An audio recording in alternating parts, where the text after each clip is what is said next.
It's a glorious day here at Cabinet Joint. I'm Justin, and in today's video, I'm going to show you how to assemble a tall cabinet in an upright position. Now, you will need to do this in an instance where your tall cabinet is very close to being your ceiling height. So, reason being is if you built it on the floor flat like you normally do, as you go to tip it up, it will end up hitting your ceiling and it won't fit. So to work around that, we can assemble it upright. If you want to assemble it flat, you'll need at least 4 to 6 inches of clearance between your tall cabinet and your ceiling. And if you have a really deep cabinet, you will need at least 6 to 7 inches of clearance between. Otherwise, you should assemble it upright like this. If you really want to be particular, you can measure what the diagonal of your cabinet would be from the front corner to the top opposite corner. You can figure out your hypotenuse that way to see if it would fit. But as a general rule of thumb, just say you'll need at least 6+ inches of clearance. Now, in this video, as you can see, I don't have an 8-foot ceiling above me, so we're gonna have to imagine just a little bit, but that's okay. The process will be the exact same.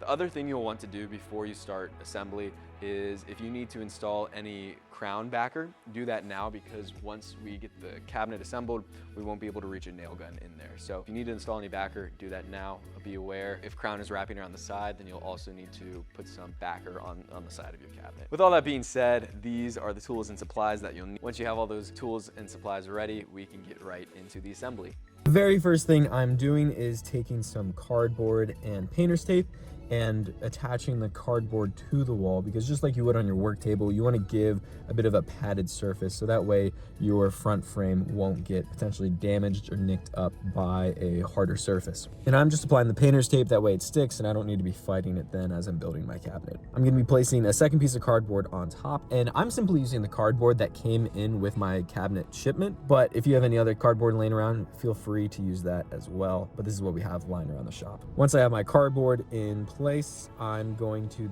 then stand up my front frame, and I'm also going to apply some painter's tape there to hold the frame up.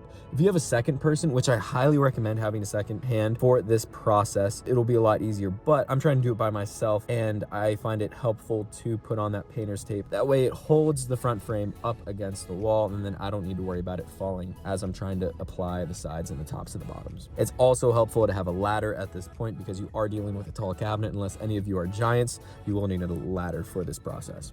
I am going to take a rasp to the dovetails because I want to make sure that this will be as easy of an assembly as it can possibly be. And so by doing this, you are ensuring that those dovetails will slide in, because you don't have a lot of leverage as you will be sliding those in. And then just like you would on the floor, I'm going to be applying wood glue along those grooves. Make sure you do so carefully, that way you don't get wood glue all over. I also put a little piece of cardboard underneath the front frame. That way, if any wood glue does seep down or I spill or drip any, it won't land on your nice floor. So I'm going to go ahead and glue all the grooves like you would on any other cabinet. So I'm gonna finish gluing. I'm actually just gonna glue one side for now. That way, as I am applying the cabinet side, the other glue that would be on the other side doesn't just seep down. Other than that, it is the exact same gluing process that you would do. So now I'm gonna take my cabinet side, making sure I have the correct one and I don't have it flipped upside down. I will then apply the cabinet side like you would on the floor. Make sure those splines are all aligned, and then applying pressure in order to click everything in. I'm also gonna take a rubber mallet just to ensure once again that everything is nice and tight. And this is why it's so important to have that cardboard on your walls, because you want to make sure as you're pounding it, it is on a nice soft surface and it won't get scratched up at all. After I have the one side in, I will then apply glue to the grooving on the other side as well. And then I'm also going to apply glue along the top and the bottom, and I'm going to smear it. That way it doesn't just come and drip down. I was going to give it a little smear. It won't affect the strength at all, but it'll just make it a little more sticky and stay on the frame longer as I'm trying to put all the pieces in. I'm doing this now because once I put on the other side, it'll be hard to reach with this skinny of a cabinet. Now with everything glued, I am going to stick the other side in place just like I did the first side, making sure everything is lined up with the grooving on the front frame,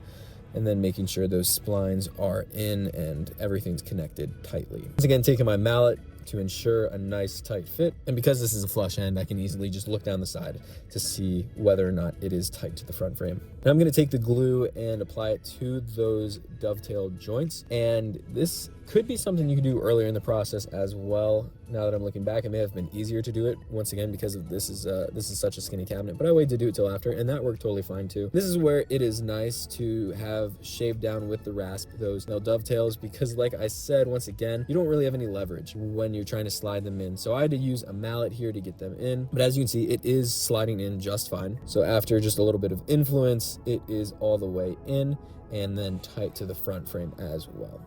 As you're doing this, it might be easy to then knock the front frame off the side. So just take a second look, make sure your side is still lined up perfectly. And I had to, once again, give my side a little bit more influence, as you're seeing here, just to make sure everything is tight. Now I'm moving over to my top, and I'll be doing the same exact thing, putting glue in those dovetail grooves. And I'll then take my cabinet top, make sure it's oriented correctly with the finished side towards the interior of the cabinet, and then slide it in.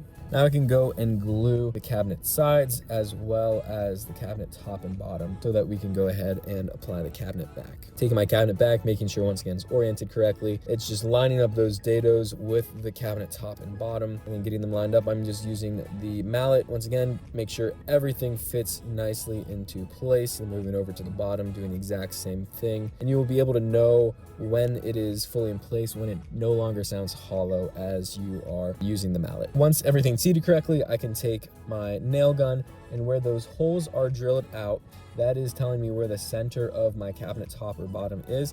And so I'll just follow the line and place a staple on either side of those dots. I will do the exact same thing on the top as I did then on the bottom. Now, because these are both flush ends, I can't staple from the sides into the back. So what I'll do is toenail the cabinet back into the cabinet sides. Each staple gun is gonna be a little bit different for me. I have to take off my tip and then angle it in. And I'm also using a clamp to make sure everything is nice and tight as I'm doing this. Now my cabinet's built, and I'm gonna flip it around and make sure that there's no glue or anything on the inside.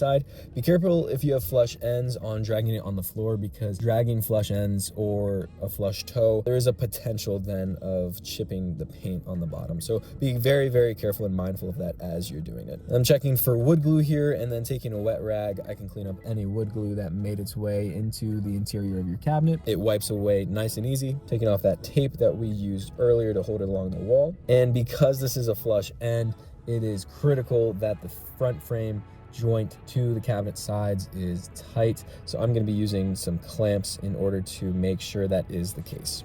If you don't have a flush end, you still want to make sure that it is nice and straight and attached well to your cabinet side, because then later on, as you go to attach your cabinet to another one, if one front frame is bowed one way and the other is bowed another way, you're going to run into a more difficult installation. So clamping all of your front frames is a good practice, just to make sure everything is nice and straight. As you can see, assembling upright is not difficult at all. It's essentially the same as it would be if you were assembling flat. Just the main thing to make sure is you have a padded surface that you're building against. Another thing to note, if you're building a fridge cabinet, you're gonna have the stretcher across the bottom that is stapled to the bottom of both styles. Remove that stretcher and the staples first before you start building, because otherwise it'll be difficult to remove those staples and not scratch up your floor as you're moving the cabinet. So if you have any other questions, you can reach out to your cabinet coach, or you can call us at 888-211-6482. Thank you for watching. Have a great day.